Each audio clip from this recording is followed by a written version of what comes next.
Sean Haney here with RealAgriculture.com and Real Ag Radio. We're at the Bear Advocacy Forum in Orlando, Florida, and right now I'm joined by Vonnie Estes. Vonnie, how's it going? Good. Hey, Vonnie, tell us a little bit about your company. So I work for the Produce Marketing Association. We're a 70-year-old association. We're in 54 countries, and we have about 50,000 individual members.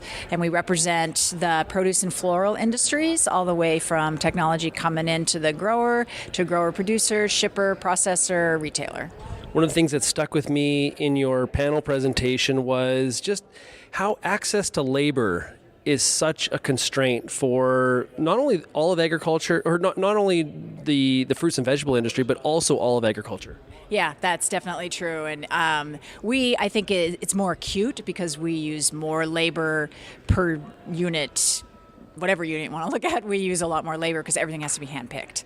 And so we're starting to try to develop more robotics in more ways and develop crops that can be machine picked and not be handpicked. But it's a real issue, and there's also a really small window. If you leave a ripe strawberry on the ground too long, like an hour, 4 hours too long, it rots. So there's a really time issue too of critically getting it out of the field. And is it just a simple case of trying to find people to do those jobs?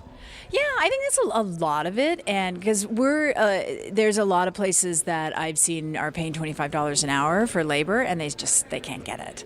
And in the last couple of years, 20% of the strawberry harvest has been left in the field because they just can't get workers to do it. So it's finding them, and it's acute right now because we have less people coming in from Mexico, but it's been building to this. It's been bad for years, and so I think if you look at Europe, they've always had a problem with labor, and so they've developed a lot of different ways of growing fruits and vegetables that require less labor, and we're a little bit behind, and so we're trying to catch up. It's like, what technologies can we use so that we don't have to use as much hand labor? So what's the solution? Is it just as simple as robotics? Well, a lot of people just say, just give me a robot, that'll do it in the field and replace a person. And that's one way, and there's certainly a lot of people that are trying to figure that out. But one of the challenges in produce is that there's a million different kinds of produce, and every different kinds of produce in every different region would have to have a different harvester because it's all different.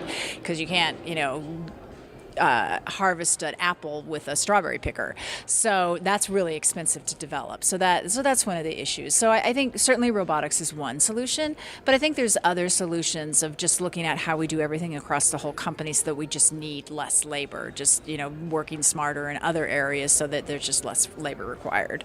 So how do we reconcile the use of robotics in food production with some of the things the consumer actually wants? Is there a conflict there at all? With robotics, I don't see that there is. As long as they get nutrient-dense, good-tasting food to them, I don't think they have a problem with robotics. I think in their heads, a lot of people think they still want everything grown a certain way that doesn't involve technology, even though they want technology in every other part of their life. But I think robotics, people don't think that that's doing anything to the food they're eating. If you look at how robots are being used in certain parts of agriculture, for example, dairy, it's not only the increased efficiency and productivity, but it's also the data that you get from the robot that really can make a difference if used appropriately. Yeah, I think that's really true. Whenever you've got anything in the field, you better have a bunch of sensors on there. And I think that's what's happening is people are really getting a lot more information.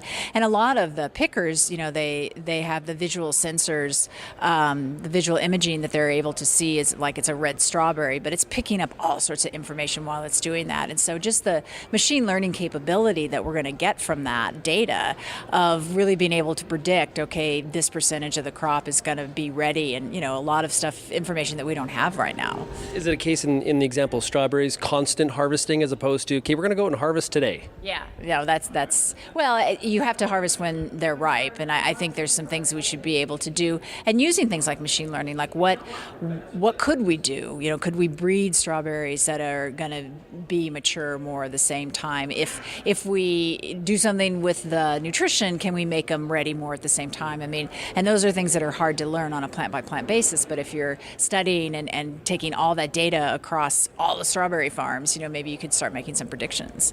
One thing that wasn't addressed really today was water usage. Your industry uses a lot of water. You're from California. There has been major constraints. we have seen good water or snow or rainfall this winter, so that's sort of changing. Would it stop? But water use is a major part of production in the fruit and veg industry. Big technology advancements there as well, though. Yeah, there's been a lot going on in water usage, and just giving, and again, sensors and a lot of this big data is it's kind of a guess right now, and people are pretty good at guessing it. But I think if you get the information from almost the cell level of the plant, of like only how much water it needs, and then just delivering what it needs at a time when evaporation is less. And so I think there's a lot of research left to be done, given we have all these tools. Like, how can we figure out to use water only when we need it and the amount that we need it? Awesome. Vonnie, thanks a lot for joining me here on Real Agriculture. Yeah, thank you.